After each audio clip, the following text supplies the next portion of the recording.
aujourd'hui, donc je vais me présenter, donc Richard Clark. Je suis MVP.NET depuis 2001 ou 2002, je sais plus, donc ça fait à peu près 15 ans. Donc oui, je suis vieux.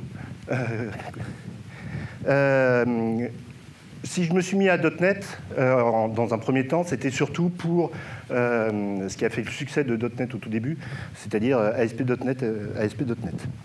Donc depuis, on a eu ASP.NET MVC, qui est une version beaucoup plus performante. Maintenant, comme l'a présenté Arnaud, on a ASP.NET Core, qui est encore plus performante pour développer vos applications ou développer vos microservices. Et se pose la question, comment je vais développer mon application web. Donc la première solution avec ASP.NET Core, c'est d'utiliser la partie MVC pour faire le rendu client. Depuis quelques années, est apparu des technologies, enfin pas des technologies, des frameworks, j'allais dire, des frameworks JavaScript qui permettent de développer ce qu'on appelle des Single Page Applications, des SPA. Le principe, il est relativement simple, c'est de pouvoir générer à la volée le code HTML à l'intérieur de votre navigateur. Donc de manipuler le DOM. La manipulation du DOM, j'allais dire en 1995, vous pouviez déjà le faire. JavaScript existait, on l'avait dans Netscape, on l'avait également dans Internet Explorer.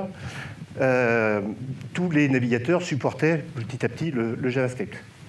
Donc il n'y a rien de neuf, si ce n'est que les frameworks sont maintenant de plus en plus évolués, de plus en plus performants.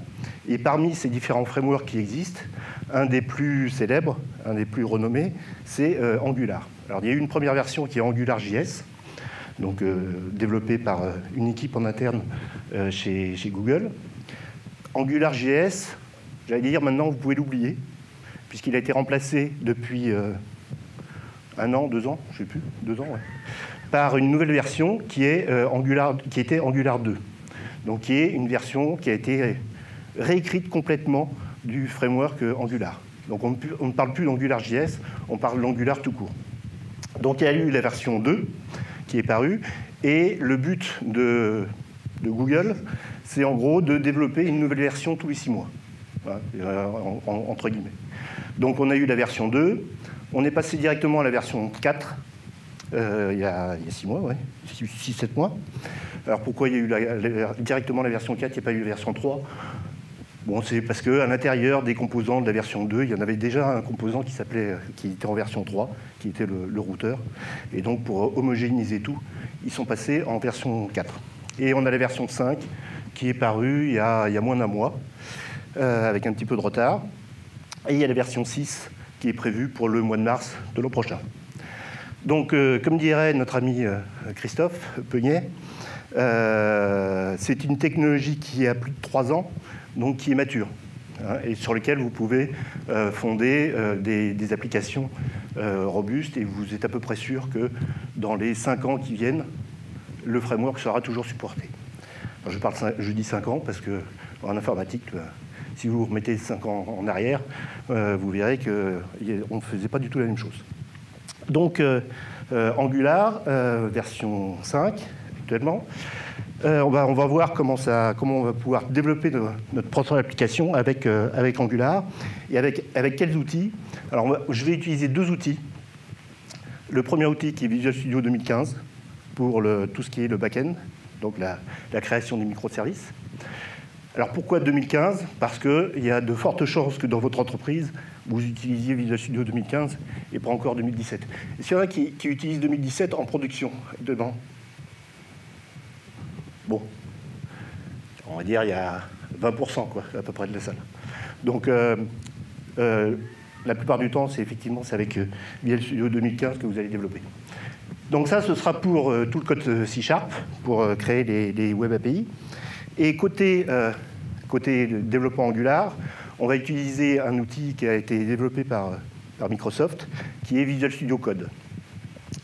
Donc je ne sais pas si vous connaissez Visual Studio Code, mais il avait vraiment été imaginé pour développer des applications de type Angular. Et un outil qu'on va utiliser avec Visual Studio Code pour générer notre application web, ça va être AngularCli. Alors, je vais m'asseoir.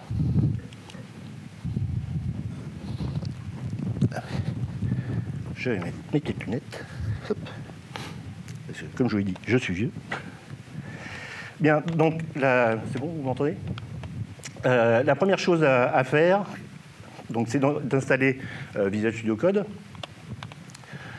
En installant Visual Studio Code, normalement, vous avez également Node.js qui est installé. Avec Node.js, vous avez un autre utilitaire qui est installé, qui est NPM, donc qui est une gestion de package JavaScript que vous pouvez utiliser. C'est l'équivalent de NuGet, mais uniquement dans le monde JavaScript. Donc, comme on est en 2017 et que donc on est à la pointe de la technologie, on va utiliser notre application console pour développer notre application. Et dans Dev, je vais en faire une autre.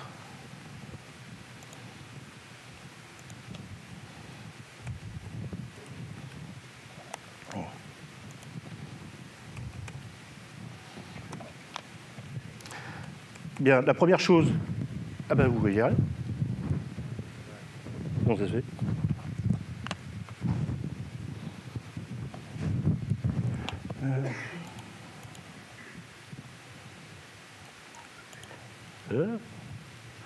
Allez, on enlève les moufles. On recommence.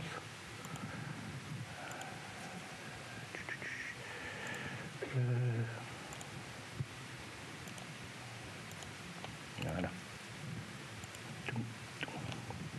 Donc la première chose que je vais faire, c'est installer l'utilitaire développé par Google, qui est AngularCli.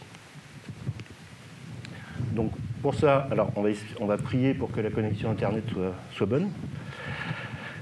Donc il télécharge les différents packages nécessaires au fonctionnement de AngularCli, et AngularCli va nous permettre de générer directement la structure de notre application Angular. Si vous avez déjà fait un petit peu d'Angular, si vous voulez faire ça à la main, je pense que vous avez passé un certain nombre de cauchemars. Vous avez fait des rêves pas très agréables, parce que c'est extrêmement touchy et pas forcément très facile à mettre en place. Donc là, l'avantage d'AngularCli, c'est qu'il vous fait tout pour vous. Vous pouvez être un gros feignant et tout fonctionnera correctement, normalement. Donc là, il va résoudre les différents packages et vous allez voir qu'il va faire le téléchargement. Attends un petit peu. Et puis plus.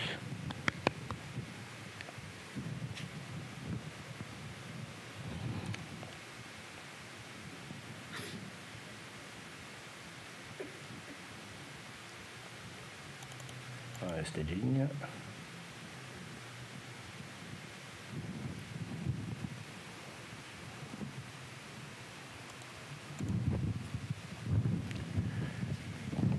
Quand il veut.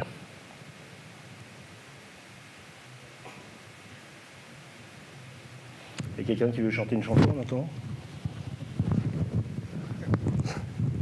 C'est quoi cette 4G?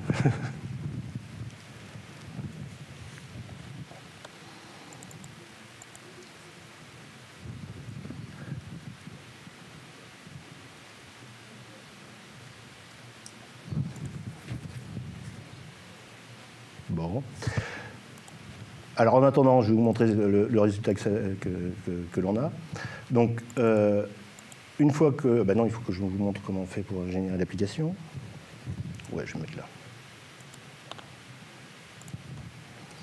Donc ici, j'ai Angular qui a été... AngularCli qui a été... Mais c'est pas possible.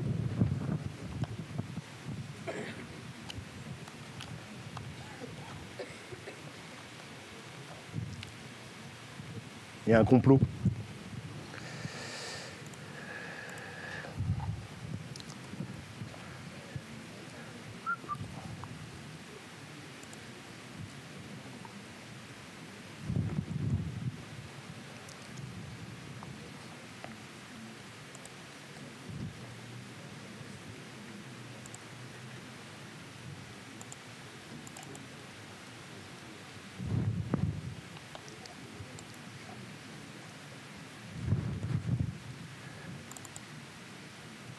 Adrien? Ouais, non mais... Ah! Bon, bah du coup, il nous l'a installé. C'était une astuce pour faire installer le truc. Donc on a le package, le Angular CLI donc, qui a été installé. Et donc maintenant, je vais pouvoir, avec Angular CLI, générer automatiquement mon application. Donc pour ça, on a un certain nombre de commandes qui sont fournies avec Angular CLI. Donc pour voir toute la liste des commandes, vous avez c'est ng-help. -h. C'est pas grave. Bon. Donc ng new, on va l'appeler devd2. Donc là, à ce moment-là, il nous a créé la structure de notre application et il va générer un certain nombre donc il a généré un certain nombre de fichiers et parmi ces fichiers, il y a un fichier qui s'appelle package.json qui est la configuration des packages qui sont nécessaires au développement de votre application. Et donc là, la mauvaise nouvelle, c'est qu'il va lancer le téléchargement de ces différents packages auprès des serveurs de NPM. Donc si on regarde dans notre dossier, on voit qu'il y a les différents packages qui sont en cours de téléchargement. Donc il nous a créé le dossier devd2. Et ici, donc, il nous charge les différents packages dans le dossier Node Module. Donc là, on va pouvoir ouvrir avec Visual Studio Code ce dossier, parce que ce sera un petit peu plus sympathique que l'application console. Donc je vais ouvrir le dossier. Donc le dossier devd2, voilà. Et donc je sélectionne le dossier et j'ai ici donc mon application qui a été téléchargée. Qui a été installée. Donc ici on a un premier dossier qui s'appelle SRC donc pour les sources et à l'intérieur de ce dossier on a la page index.html qui est la page principale de votre application SPA et à l'intérieur du dossier app le code de votre application à proprement parler. Donc c'est ici que on va mettre nos différentes pages de notre application. Donc s'il a fini de télécharger, presque, il est toujours en staging. Donc je vais revenir avec l'autre.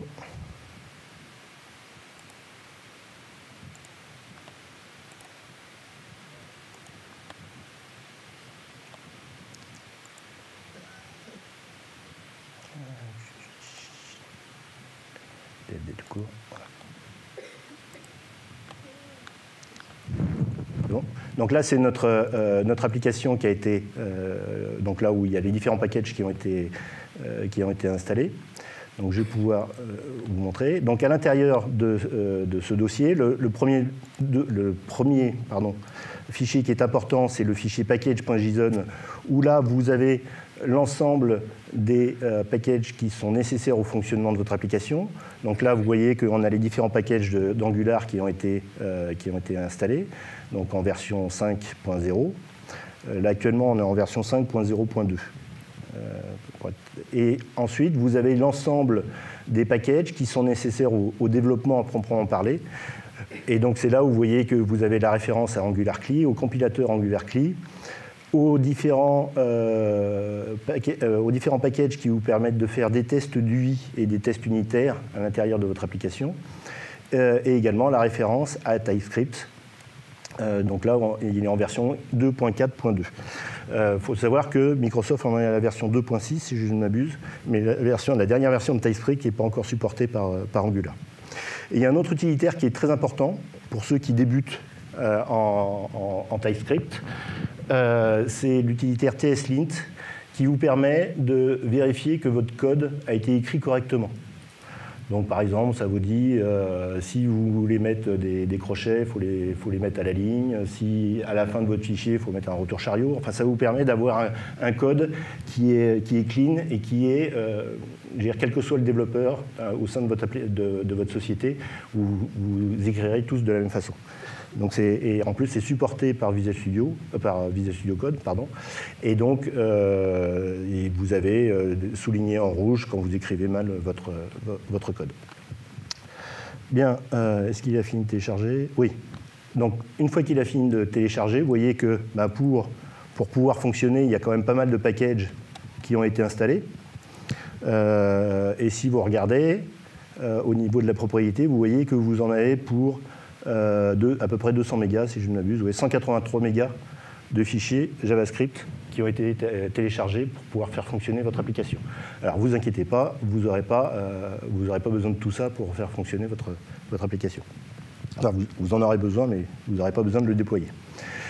Donc ici, j'ai mon application qui a été créée. Donc je vais pouvoir la tester directement avec Visual Studio Code et grâce à AngularCli. Pour ça, je vais ouvrir encore la console directement dans Visual Studio Code. Et donc dans la console, je peux taper juste ngserve pour tester mon application. Alors qu'est-ce que fait ngserve, la ligne de commande ngserve?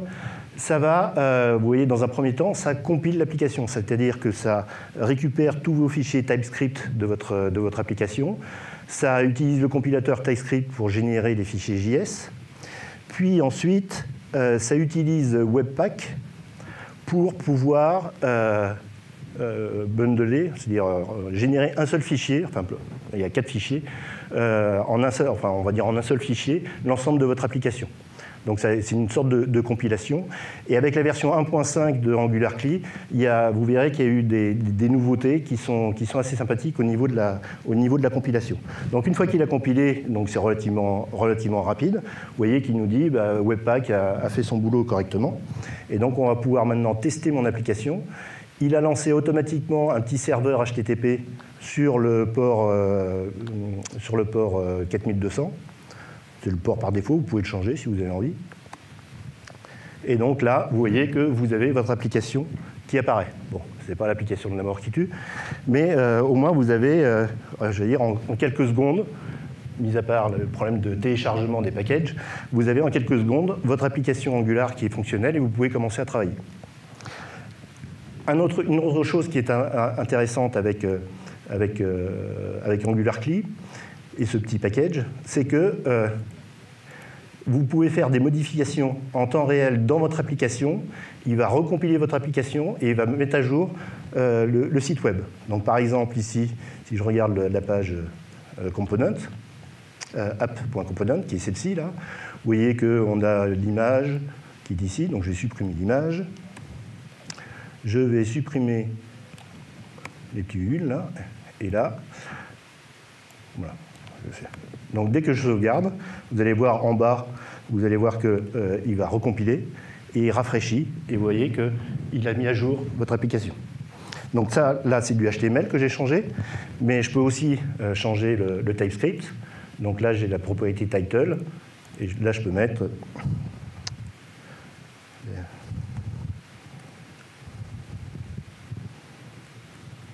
voilà, j'ai mis DevMons 2017.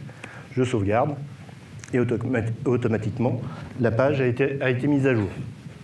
Donc c'est quand vous créez une application qui est relativement complexe, surtout quand vous voulez faire de la mise en page, vous voulez faire les trucs un petit peu plus jolis que ça, vous voyez que c'est quand même assez pratique.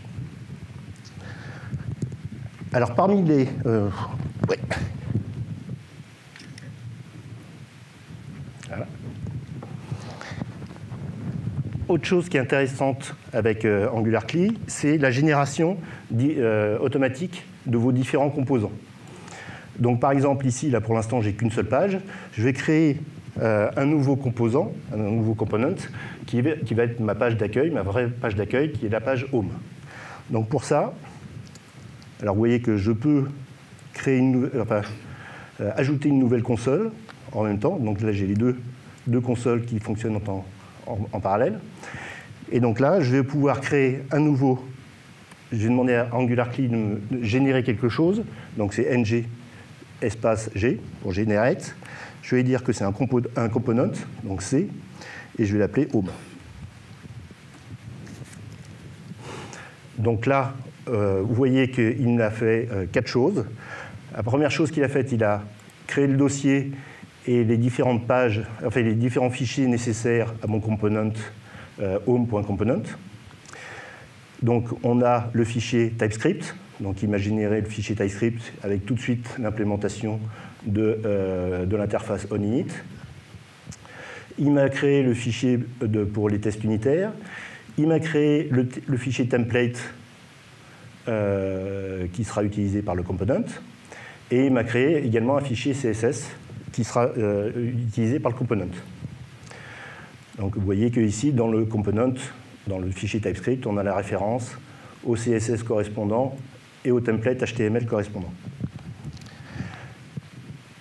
Ce qu'il a fait également, la dernière chose qu'il a faite également, c'est que ce component, il faut le déclarer au sein du module de notre application. Donc ça se fait directement en changeant le fichier app.module. Et vous voyez qu'il a rajouté automatiquement le component home component et avec l'import correspondant. Donc vous voyez que c'est relativement simple. Donc dans Angular, on a quoi? On a des modules. Pour l'instant, on va laisser tomber, on n'a qu'un seul module au sein de notre application. On a des components, donc qui sont les différents composants à l'intérieur de notre application. Et ces différents components, ils peuvent utiliser des services. Et les services, c'est eux qui vont aller interroger les Web API. Donc là, on va créer un premier service qui va aller appeler un service MVC, et donc qui va faire de la requête HTTP. Donc là, toujours pareil, je vais demander à AngularCli de me générer ce service parce que je suis un gros feignant. Donc ng pour generate, s pour service, pas besoin de faire Polytechnique pour s'en souvenir. Et ensuite, on va créer, donc dans le dossier service, il n'existe pas encore, mais j'aime bien ranger correctement mes services, et donc je vais l'appeler le service personne. Donc là, automatiquement, il va me créer le dossier personne, plus le fichier, plus le test unitaire correspondant. Donc vous voyez que j'ai donc le test unitaire, et ici, j'ai mon service qui a été déclaré. Ce service, comme Angular utilise l'injection de dépendance comme pour MVC Core, il va falloir dire au module que pour injecter ce service, enfin, il va falloir dire au module, il va falloir déclarer ce service. Donc toujours pareil, là c'est dans app module. Et dans app module, là, ici, je vais rajouter dans les différents providers, je vais lui dire que je veux utiliser le person service. J'ai mis un S ou j'ai pas mis un S? Person service, voilà. Alors vous voyez que là j'ai tapé person service. Premièrement, Visual Studio Code l'a reconnu dans l'IntelliSense. Et deuxièmement, vous voyez qu'il a fait l'import correspondant. Donc ça, c'est Visual Studio Code qui vous fait ça automatiquement avec les toutes dernières versions de Visual Studio Code. Donc ça, c'est assez cool. Il n'y a pas besoin de se souvenir comment il faut procéder. Donc là, j'ai mon service qui a été créé. Donc je vais pouvoir aller à l'intérieur de mon service. À l'intérieur de mon service. Et mon service, lui, il va avoir besoin, pour faire un appel HTTP, d'utiliser un module qui est fourni par Angular, qui est le module HTTP Client. Alors ce module, il est nouveau depuis la version 4.4.3, si je ne m'abuse. Il y avait une autre version d'Angular, dans les versions 2 et 4 au début, il y avait une version HTTP qui était HTTP Client qui était dans le module Core.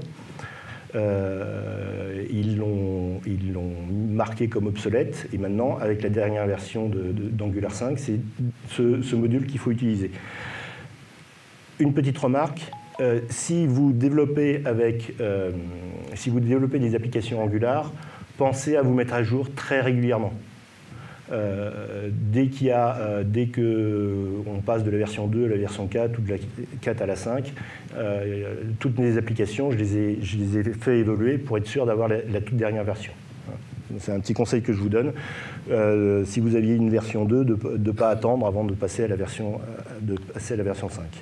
Donc je vais rajouter ici donc, une référence à mon module HTTP Client. Donc HTTP Client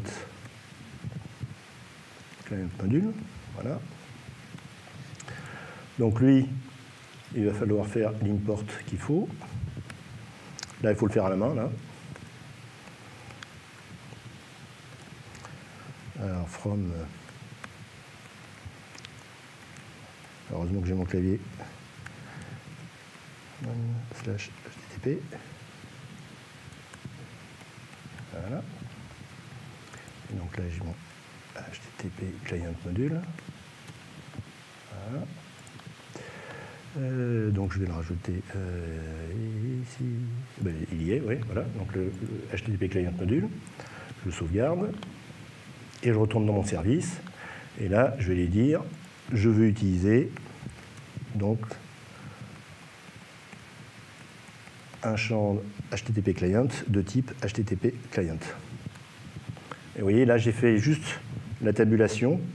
Dans l'IntelliSense, j'ai vu qu'il y avait HTTP client. J'ai pu faire la tabulation et automatiquement, il m'a rajouté le mauvais, le mauvais import. Bravo. Donc là, j'ai la petite ampoule. Et là, vous voyez qu'il y a deux versions de HTTP client. Enfin, il y a deux possibilités. Donc là, c'est bien celui qui est dans Common HTTP. Et lui, qu'est-ce qu'il va faire? Il va récupérer...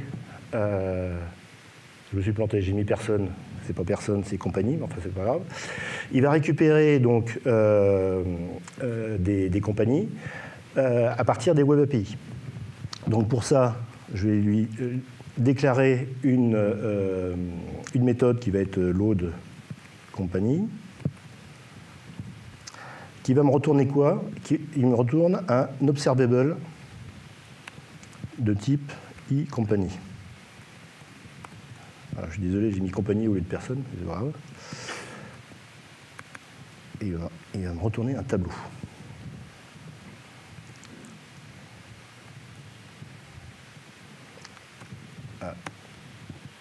Vous voyez là que je suis souligné de partout parce que j'ai écrit comme un gros cochon.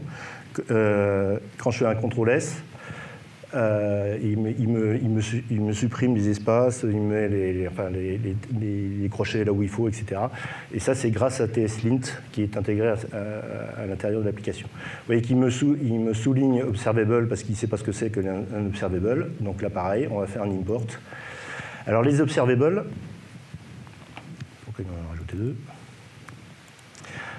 Les observables, ça vient du framework RxJS. Alors c'est un choix qui a été fait par l'équipe d'Angular. Vous savez qu'en JavaScript, pour faire entre guillemets de l'asynchrone, vous avez une possibilité qui est d'utiliser les promises, ou promise, je ne sais pas comment on dit exactement. C'est une première possibilité. L'avantage d'utiliser les promises, c'est que par exemple avec TypeScript, vous pouvez utiliser la même syntaxe qu'en C#, c'est-à-dire avec les await et async. Donc ça permet d'avoir du code qui est assez élégant et qui est très, très pratique. L'équipe d'Angular, ils ont préféré utiliser le framework RxJS, donc c'est pour Reactive, qui est basé sur les observables. Donc c'est un objet que l'on peut observer. Et donc, on peut souscrire à cet objet, et dès que cet objet va évoluer, entre guillemets, vous avez une méthode qui peut être appelée, et vous pouvez réagir à cette méthode. Donc, l'ensemble des objets qui sont à l'intérieur d'Angular utilisent des observables. Si vous développez, par exemple, une des grosses nouveautés du framework 5, c'est ce qu'on appelle les service workers. Le service worker développé par Google utilise aussi les observables, alors que le service worker qui est déployé sur le serveur, lui, utilise des promises. Bon. Un petit hiatus. Et donc, si vous voulez faire correctement de l'Angular, il va falloir vous cogner le framework RxJS, qui est une autre façon de penser par rapport au code asynchrone. Bien, il me souligne pourquoi, parce que compagnie, il ne sait pas ce que c'est. Donc je vais, pareil, Angular CLI, help, génère-moi une interface qui va s'appeler compagnie. Alors lui, je vais le mettre dans le dossier entities. Voilà. Donc là, il m'a créé le dossier entities. J'ai mon compagnie.ts. Comme c'est une interface, je vais le préfixer par i. Et ici, je vais dire qu'il a deux propriétés, l'id, qui est de type number, et le name, qui est de type string. Voilà, je sauvegarde. Ici, je reviens dans mon person service, et je peux... Voilà. Pourquoi il ne veut pas mon compagnie?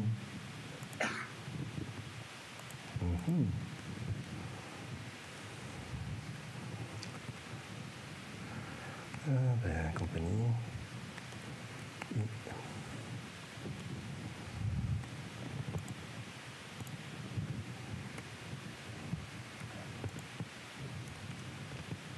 Alors, je sais. Est-ce qu'il compile correctement?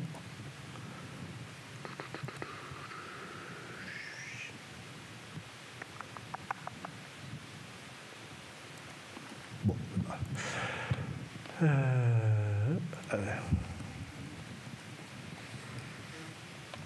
HTTP client, this. Oh.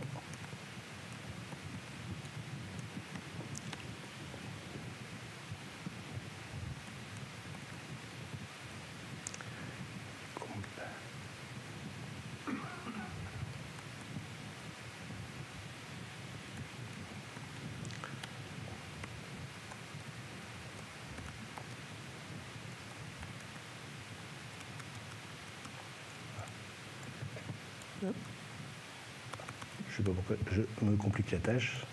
Voilà.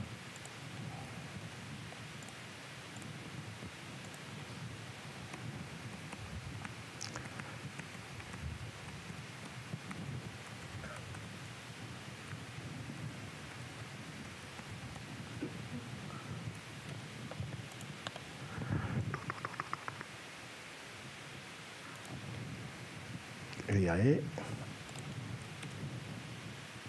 Voilà. Donc là, qu'est-ce que j'ai fait? Donc, il a mis un certain temps pour... je ne sais pas pourquoi il me soulignait en rouge. Il était un peu spécial. Donc là, qu'est-ce que j'ai fait? Donc, je veux appeler l'API compagnie, hein, qu'on va développer avec notre ASP.NET. Donc, j'ai utilisé la méthode get de HTTP client. Je lui ai dit que cette méthode get, je récupère moi le JSON qui est envoyé par le serveur. Ce JSON, je sais que il contient un tableau de e-compagnie. Et donc, vous voyez que l'appel à cette API se fait juste en une seule ligne. Donc, il n'y a rien de vraiment compliqué. Donc, là, on a presque tout fini au niveau de notre application Angular. On va juste rajouter... au sein de notre home, pardon, on va lui rajouter, donc on va dire un petit bouton. On va rajouter un button. On va lui dire qu'à l'événement click, je veux appeler la méthode load company. Voilà. Je vais mettre refresh. Donc là, au sein de mon template, HTML, je crée un bouton et je lui dis appelle-moi la méthode load company qui va être dans mon fichier TypeScript. La grosse nouveauté de Angular CLI 1.5, c'est que si vous faites une erreur au sein de votre HTML, il va générer également une erreur au sein de la compilation. Faut mettre ça en comparaison si vous faites du XAML et que vous faites du data binding. Alors je ne sais pas avec les toutes dernières versions parce que ça fait un moment que j'ai plus fait de XAML, mais si vous faites une erreur dans votre vue de votre XAML par rapport à un view model, vous n'avez pas d'erreur à la compilation. Il faut que vous lanciez votre application pour vous en apercevoir. Là, si vous faites une erreur avec cette toute dernière version, vous voyez que je fais un CTRL S et ça compile. Pourquoi il compile? Bon, normalement, il fait une erreur. Et il a décidé d'être méchant avec moi aujourd'hui. Donc, au niveau de mon code, je vais rajouter donc, dans mon component Ouh, il y a 24, il faut que j'accélère. Donc ici, ma méthode load company. Et cette méthode load company, qu'est-ce qu'elle fait?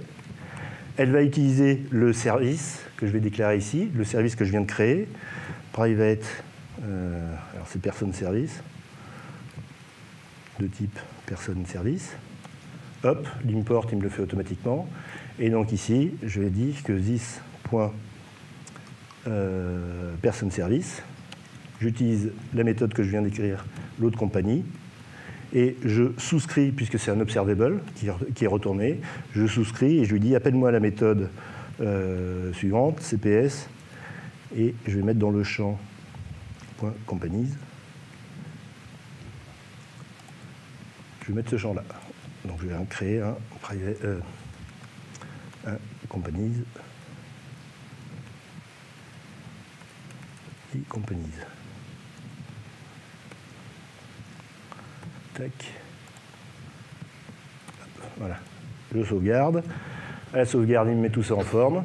Et donc ici, dans mon code HTML, quand je fais le refresh, je peux lui dire, dans le div, pour l'ensemble des compagnies qui est dans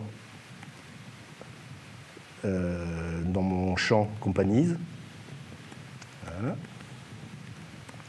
Ici, affiche-moi, par exemple, sa propriété name. Voilà. Donc là, ça va me créer un tableau avec l'ensemble des noms des compagnies. Donc voilà côté Angular. Donc ce qui nous manque maintenant, ça va être côté ASP.NET, comment générer comment créer nos différentes web API. Alors, la première chose qui est importante avec Visual Studio 2015, c'est de ne surtout pas utiliser les templates qui sont livrés avec. Alors je parle pas de tous les templates, il ne faut pas exagérer non plus, mais parce que sinon vous allez vous ramasser tout un tas de packages qui sont la plupart du temps obsolètes. Vous allez vous récupérer du jQuery, du Bower, du jQuery, du Bootstrap, c'est pas forcément ce que vous avez décidé d'utiliser. En plus, les jQuery et les Bootstrap, ils sont packagés à l'intérieur avec les bundles de Microsoft. Donc c'est vraiment pas cool. Donc là, ce qu'on fait, c'est qu'on crée un nouveau projet de type ASP.NET Web Application. Donc je vais la mettre à l'intérieur, dans le même dossier. Je vais la mettre ici. Voilà, je vais l'appeler dev d2 API. Voilà. Et donc là, je choisis bien une application vide. Et je rajoute juste la référence à Web API.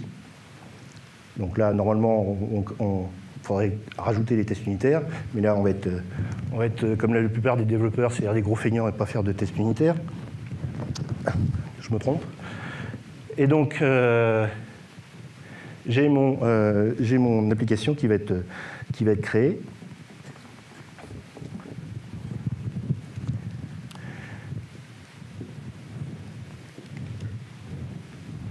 Il y en a qui ont faim.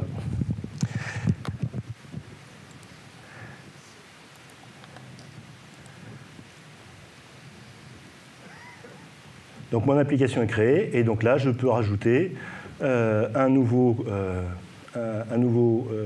nouvelle API qui va être pour mon projet, je vais y arriver, qui va être mon API pour mes compagnies. Donc je vais rajouter un nouveau classe. Et c'est pas un modèle. Donc, c'est companies controller. Compagnie. On va mettre.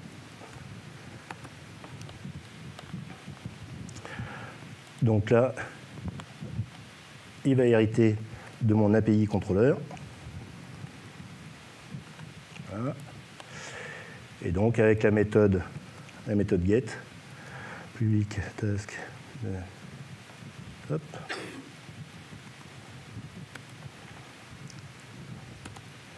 de HTTP action result, get. Et là, c'est là où on va faire le return, OK, et c'est là où on a new companies, etc. New company, donc la classe compagnie, etc. Bon, bref. Donc là, je vais tricher et je vais télécharger directement l'application des Web API qui a été faite, qui a été créée.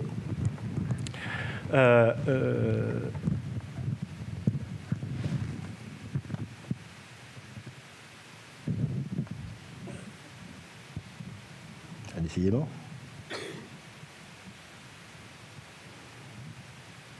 Pourquoi il est méchant avec moi aujourd'hui? Voilà, donc au niveau de mon application, donc là j'ai bien mon contrôleur, mon Web API contrôleur, donc compagnie contrôleur, pardon, donc qui utilise un service qui a la méthode load async. Donc mon service ici, il utilise un repository pour interroger la base de données. Et donc, il a la méthode load async de la même façon. Ici, mon injection de dépendance, je l'ai fait à la main. Arnaud vous avait présenté tout à l'heure qu'avec ASP.NET Core, enfin je pense qu'il vous en a parlé, il y a la possibilité d'utiliser de l'injection de dépendance directement avec le framework ASP.NET Core. C'est vraiment au cœur de ASP.NET Core. Ici, là, moi, je l'ai fait à la main. Bon, c'est une façon comme une autre. Hein. C'est vous qui voyez ce qui est le plus simple pour vous. Et puis ensuite, bah, j'ai mes objets POCO ici, donc, qui décrivent la compagnie.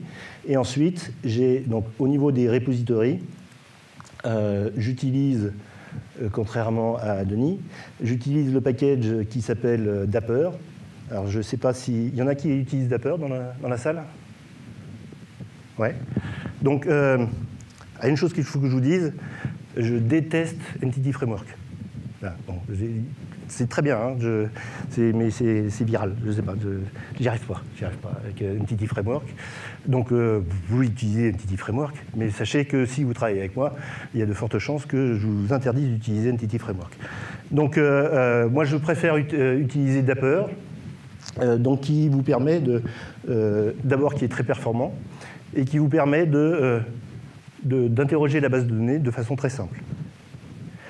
Et le gros avantage, c'est que vous allez pouvoir écrire vous-même vos propres requêtes SQL.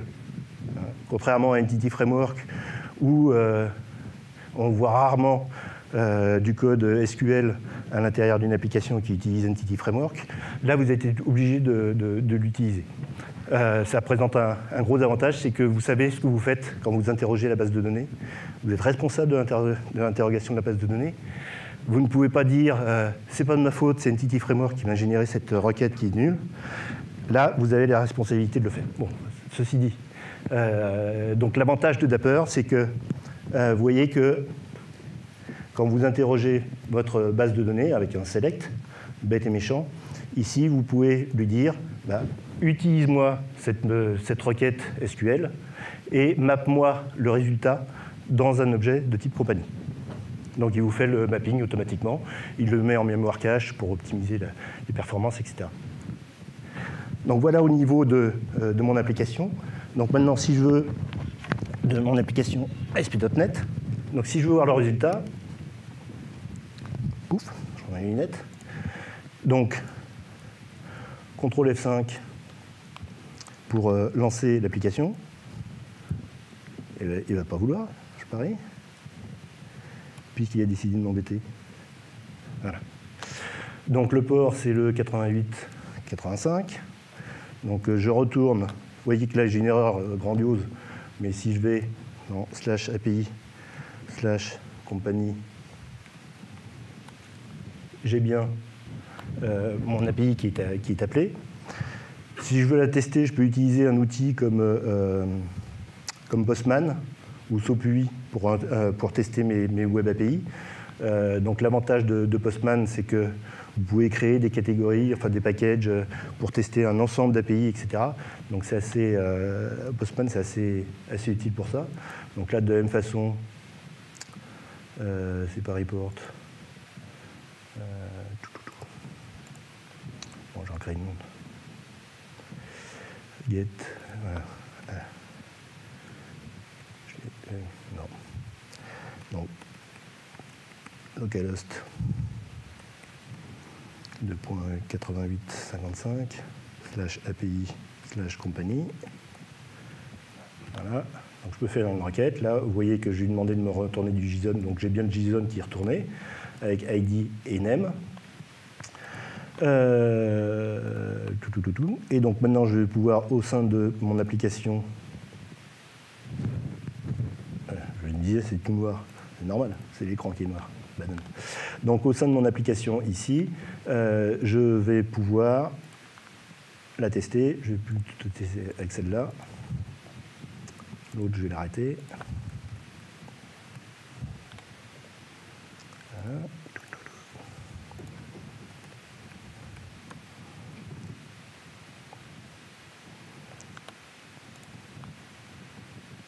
Donc là, je vais aller en 4200.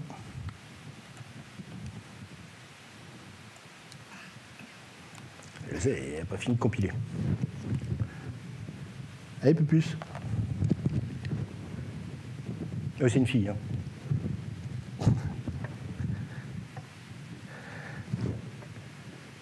Bon, la première fois qu'on utilise, enfin, comme sur ce projet-là, je n'avais pas encore utilisé AngularCli, la première fois qu'on l'utilise, ça met du temps pour se lancer. Mais après, je vous rassure, c'est beaucoup plus rapide.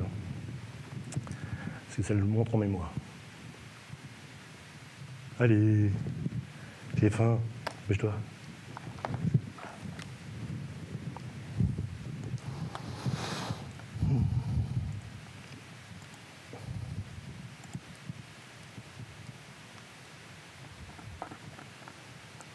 Ah bah quand même.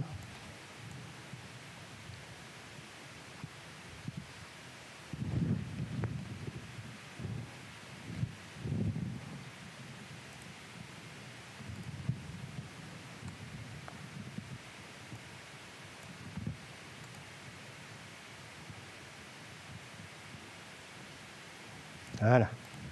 Bien. Donc ici, voilà, j'ai mon application qui apparaît, et quand je fais un refresh, j'ai bien l'appel de l'API compagnie qui est fait, et j'ai bien le JSON qui est retourné. Alors vous voyez que j'utilise Chrome. J'utilise Chrome parce que les outils pour développeurs sont vraiment sophistiqués dans Chrome, et il n'y a pas d'équivalent dans tous les autres navigateurs, que ce soit Firefox, bonjour Thierry, que ce soit Edge, ne parlons même pas d'Internet Explorer. Les outils de développement de Chrome sont vraiment extraordinaires. Un des gros avantages, surtout avec AngularCli, c'est que vous voyez que vous avez écrit du TypeScript. Avec Angular, oui, il génère du JavaScript, et c'est le JavaScript qui est téléchargé par le navigateur. Vous voyez ici, là, on a bien les inline.bundle.js, main.js, etc. Donc c'est bien du JS. Et pourtant, avec les outils de développement de Chrome, vous allez pouvoir débugger en temps réel votre application TypeScript. Alors je vous montre comment ça se passe. Donc là, je vais aller dans les sources de l'application. Vous voyez que ici, si je fais afficher le code source de la page, j'ai rien, hein. Ce qui est logique, puisque le DOM a été généré dynamiquement et est en mémoire dans le navigateur. Donc si je regarde ici au niveau des sources de mon application, j'ai ici un petit dossier Webpack. À l'intérieur de Webpack, j'ai d2.dev. J'ai le SRC, et j'ai le code source de mon application qui apparaît. Donc ici, j'ai bien service, j'ai bien mon compagnie service, et j'ai bien ici mon TypeScript qui apparaît. Alors que dans le navigateur, c'est du JavaScript. Donc c'est quelque chose qui est quand même extrêmement puissant. Et surtout, je peux mettre un point d'arrêt ici, si j'ai envie. Et quand je clique sur le bouton refresh, vous voyez que j'ai un point d'arrêt ici. Et là, je peux débugger mon application et voir ce qui se passe. Donc, c'est des outils qui sont extrêmement puissants et qui sont assez sympathiques. Si vous voulez faire une application de type mobile, bah, vous avez sur l'ensemble des navigateurs, vous pouvez cliquer là sur la petite vue pour me faire un aperçu de type mobile et vous voyez ce que ça donne directement à l'intérieur d'un Nexus 5 ou d'un iPhone 6 ou ce genre de choses. Bien. Qu'est-ce que je voulais vous montrer d'autre? Après, oui, alors, on va donc l'arrêter. Hop. Oui. Alors, quand vous faites un NGServe, donc je vous ai dit, il fait la compilation de votre TypeScript, il génère le fichier JavaScript, et vous voyez, donc, il vous met ici là, les différents fichiers JavaScript qu'il a générés. Il lance après un petit serveur HTTP et il charge en mémoire ces fichiers JavaScript. Donc vous ne cherchez pas sur le disque dur, vous ne les trouverez pas, c'est en mémoire que ça se passe. Maintenant, il va falloir déployer votre application sur le serveur de production. Et donc là, vous allez utiliser la méthode build de AngularCli. Donc, si vous faites un ngbuild,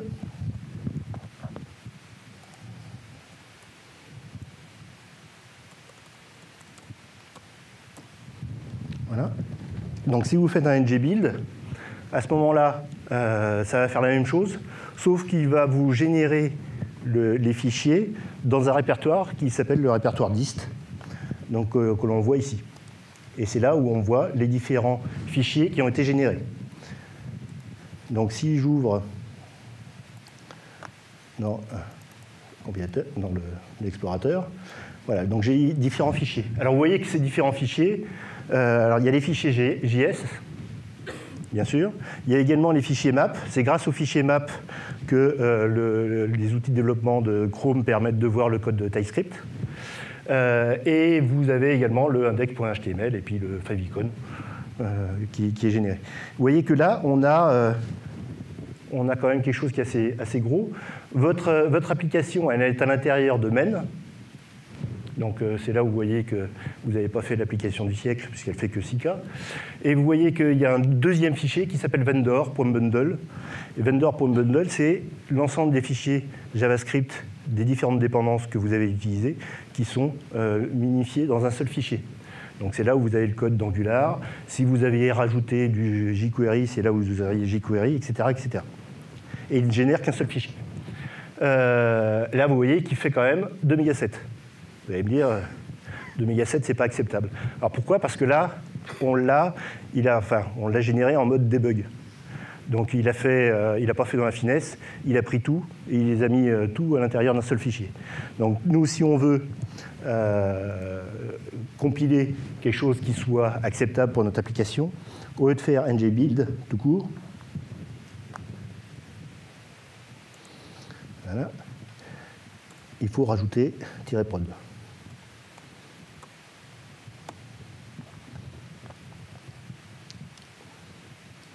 Et là, il va faire une optimisation. Il va faire une optimisation, c'est-à-dire qu'il va regarder quels sont les codes qui ne sont pas utilisés et il ne va pas les mettre à l'intérieur de votre application. Et donc là, on va avoir à l'intérieur de dist quelque chose qui va être beaucoup plus light. Alors vous voyez qu'il a supprimé le fichier dist. Hein. Pareil, il ne fait pas dans la finesse. Il supprime et après il régénère tout.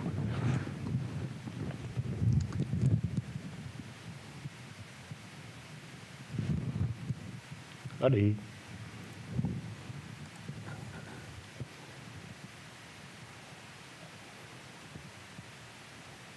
Voilà.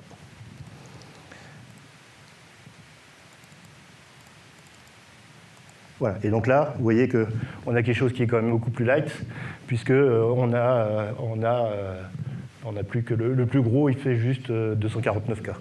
Voilà. Donc ce qui est la taille d'une petite image, et donc vous avez toute votre application qui est montée en mémoire. Alors, pourquoi il l'a mis dans le fichier dist? C'est dans le fichier de configuration d'AngularCli, où ici, vous voyez que dans le paramètre outDir, vous avez mis qu'il était dans le fichier dist.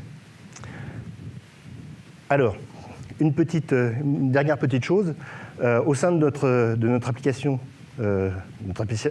globale, on va dire, vous avez d'un côté les Web API et de l'autre côté, vous avez notre application Angular. Notre application Angular, c'est uniquement ces fichiers-là. Donc, une astuce pour pouvoir créer le site web en lui-même, avec et l'application Web API et l'application Angular, c'est au sein de notre application ici, quand on fait dans la publication de notre application,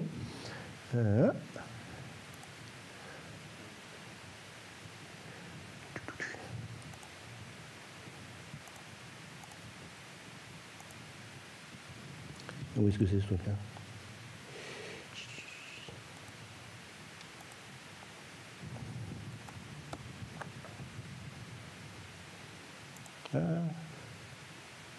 Et pourquoi je suis sur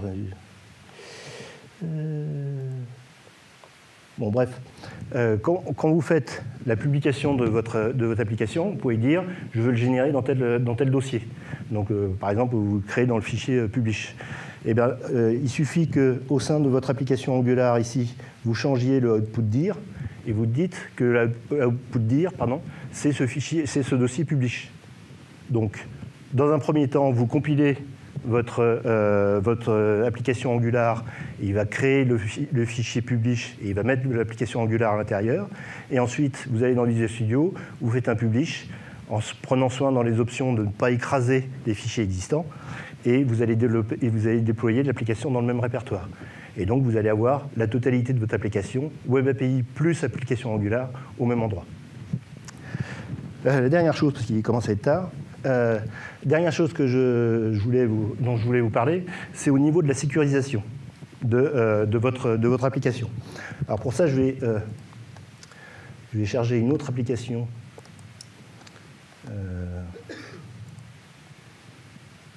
avec Visual Studio 2017, mais c'est le même principe. Vos Web API, on va imaginer qu'il y a un endroit dans votre application où vous voulez éviter que n'importe qui y aille. Il faut à tout prix que ce soit un utilisateur qui soit autorisé pour aller voir, par exemple, la liste des compagnies. Il n'y a que les personnes autorisées. Donc pour ça, il y a deux choses à faire. Il y a il faut sécuriser votre Web API, c'est-à-dire qu'il faut que votre utilisateur soit identifié. Et il faut également sécuriser la page générée par Angular pour éviter que la personne aille à cet endroit-là. Donc il y a bien les deux. Les deux choses à faire, sécurisation côté Web API et sécurisation côté client. Donc au niveau de la sécurisation, qu'est-ce qu'on va faire? On va utiliser un token OAuth. Plus exactement, un JSON token. Et pour ça, on a tout ce qu'il faut à l'intérieur de Visual Studio qui nous permettent de faire ça. Alors la première chose à faire, c'est de mettre ses lunettes, c'est de rajouter une référence à Owin au sein de notre application. Donc ici, si je regarde au sein de mon application, j'ai un paquet de lunettes, voilà. Donc dans ce qui est installé, vous voyez que j'ai bien Microsoft, où est-ce qu'il est,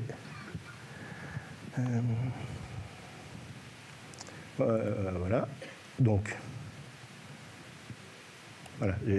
j'ai identity.owin pour gérer ce JSON token.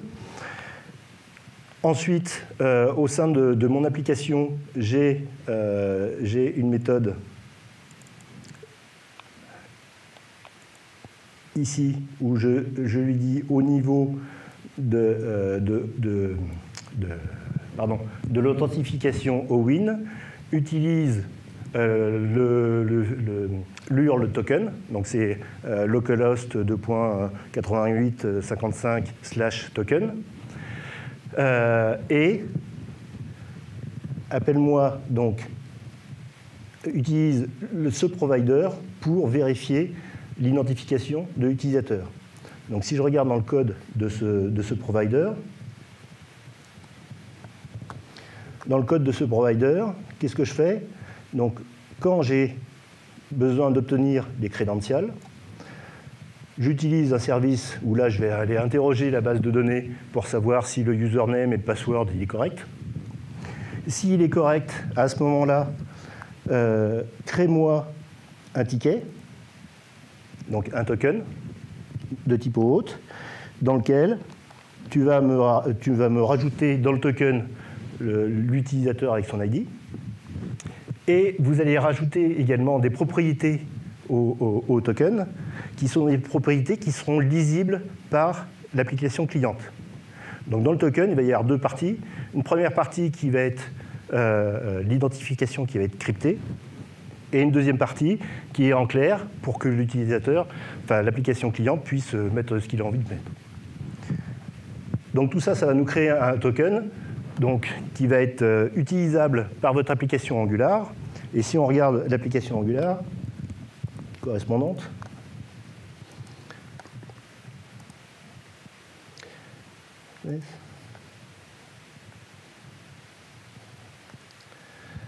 donc si on regarde l'application Angular,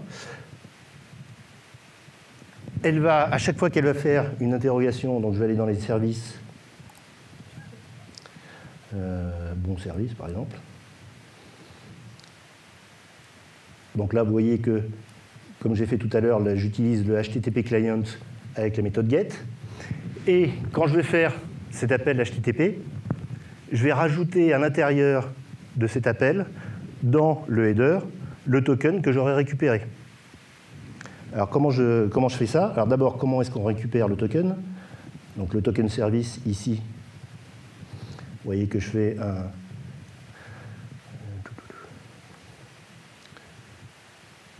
un load, là, c'est là où j'envoie les différentes données et c'est là où je récupère donc, le token que je sauvegarde dans le local storage de mon application. Vous voyez ici, et ici j'ai le bearer, enfin, et j'ai ici justement le token que je peux récupérer. Et ce token, est-ce que je l'ai fait là-dedans?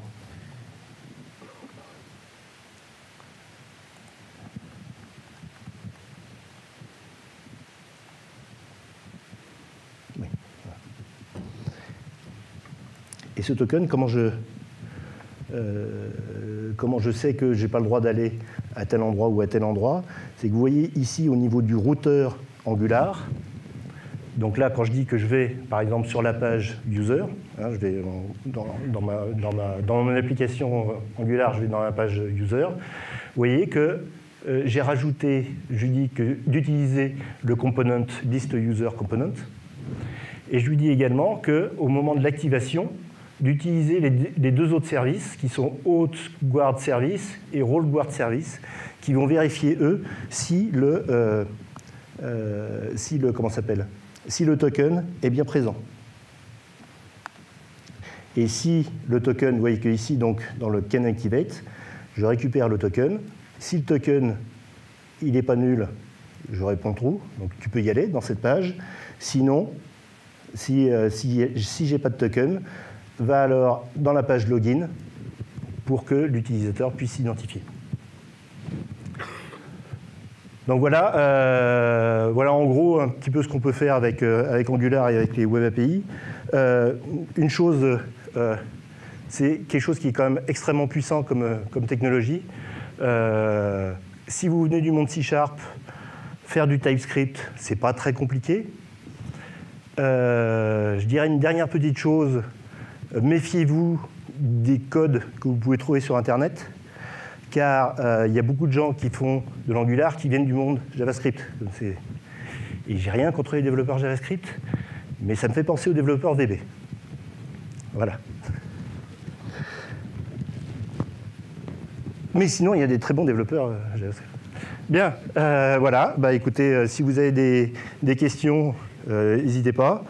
Si c'est une mauvaise question, je vous mordrai. Mais sinon, voilà. Merci.